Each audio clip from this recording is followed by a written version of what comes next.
outside Moscow, where Communist Party officials, retired generals, and a few favored intellectuals had their summer homes. The air was electric with the prospect of new freedoms, especially the right to speak your mind even if the government doesn't like what you're saying. The fabled revolution of rising expectations was in full flower. But despite glasnost, there were widespread doubts.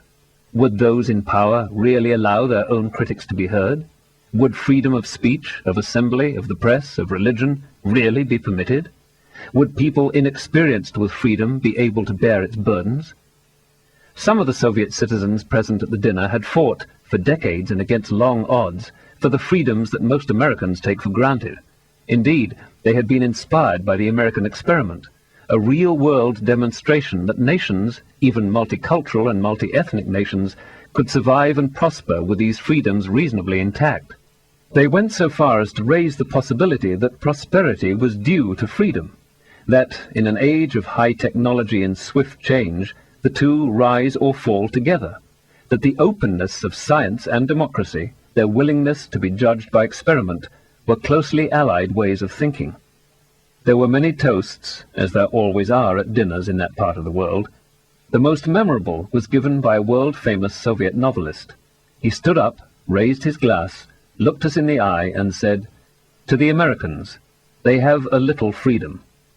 He paused a beat, and then added, "And they know how to keep it." Do we?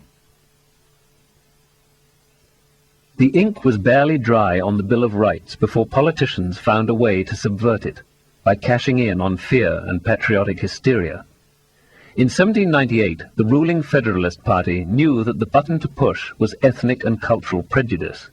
Exploiting tensions between France and the US, and a widespread fear that the French and Irish immigrants were somehow intrinsically unfit to be Americans, the Federalists passed a set of laws that have come to be known as the Alien and Sedition Acts.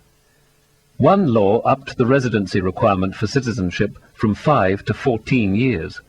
Citizens of French and Irish origin usually voted for the opposition, Thomas Jefferson's Democratic Republican Party. The Alien Act gave President John Adams the power to deport any foreigner who aroused his suspicions. Making the president nervous, said a member of Congress, is the new crime. The Sedition Act made it unlawful to publish false or malicious criticism of the government or to inspire opposition to any of its acts. Some 24 arrests were made, 10 people were convicted, and many more were censored or intimidated into silence. The act attempted, Jefferson said, to crush all political opposition by making criticism of Federalist officials or policies a crime.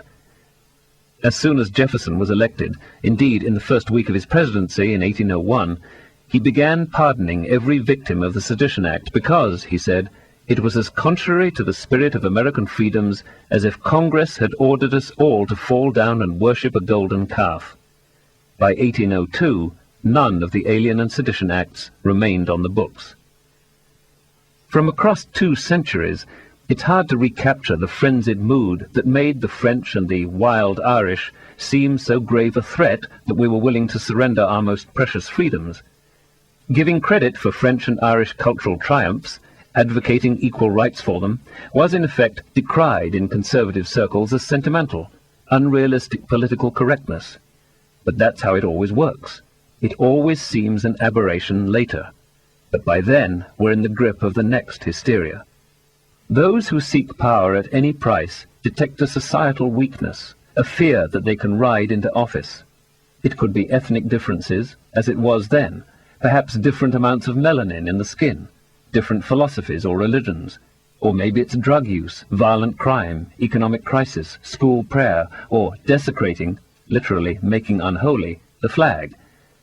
Whatever the problem, the quick fix is to shave a little freedom off the Bill of Rights.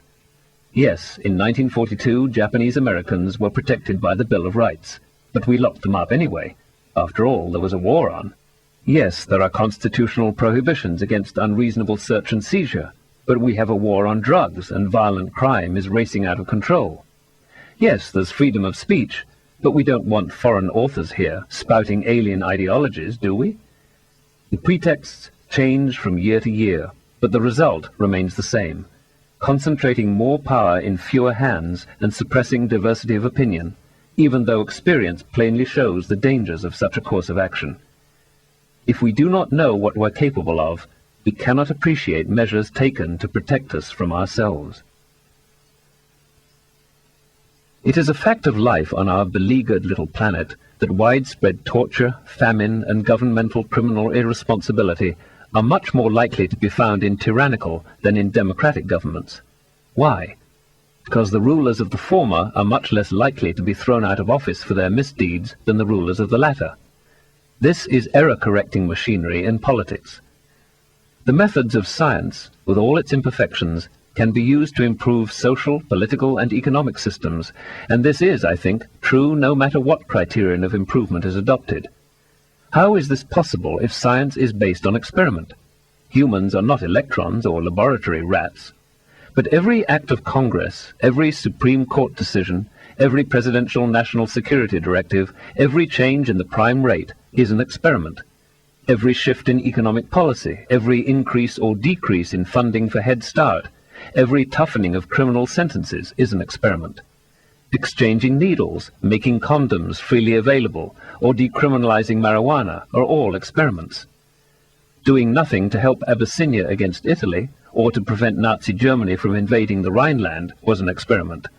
Communism in Eastern Europe, the Soviet Union, and China was an experiment. Privatizing mental health care or prisons is an experiment. Japan and West Germany investing a great deal in science and technology and next to nothing on defense, and finding that their economies boomed, was an experiment.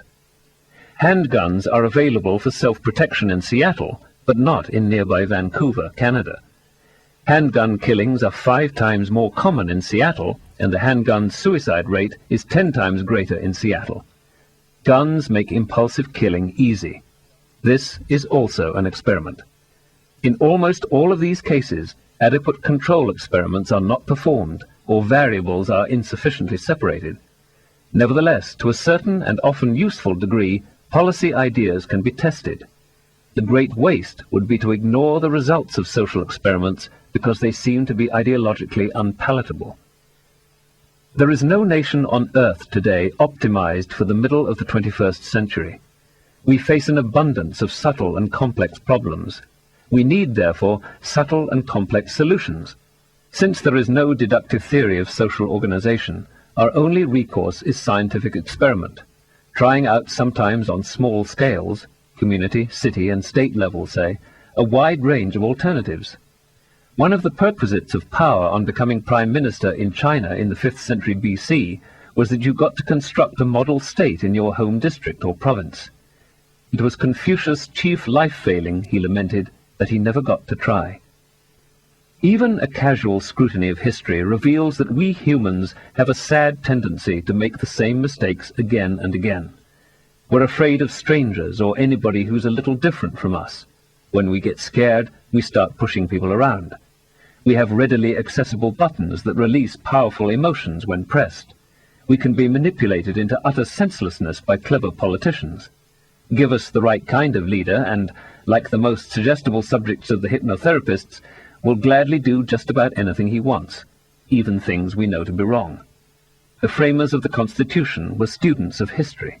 In recognition of the human condition, they sought to invent a means that would keep us free in spite of ourselves. Some of the opponents of the U.S. Constitution insisted that it would never work, that a Republican form of government spanning a land with such dissimilar climates, economies, morals, politics, and peoples, as Governor George Clinton of New York said, was impossible, that such a government and such a constitution, as Patrick Henry of Virginia declared, contradicts all the experience of the world. The experiment was tried anyway. Scientific findings and attitudes were common in those who invented the United States. The supreme authority, outranking any personal opinion, any book, any revelation, was, as the Declaration of Independence puts it, the laws of nature and of nature's God. Dr. Benjamin Franklin was revered in Europe and America as the founder of the new field of electrical physics. At the Constitutional Convention of 1789, John Adams repeatedly appealed to the analogy of mechanical balance in machines. Others to William Harvey's discovery of the circulation of the blood. Late in life, Adams wrote, "All mankind are chemists from their cradle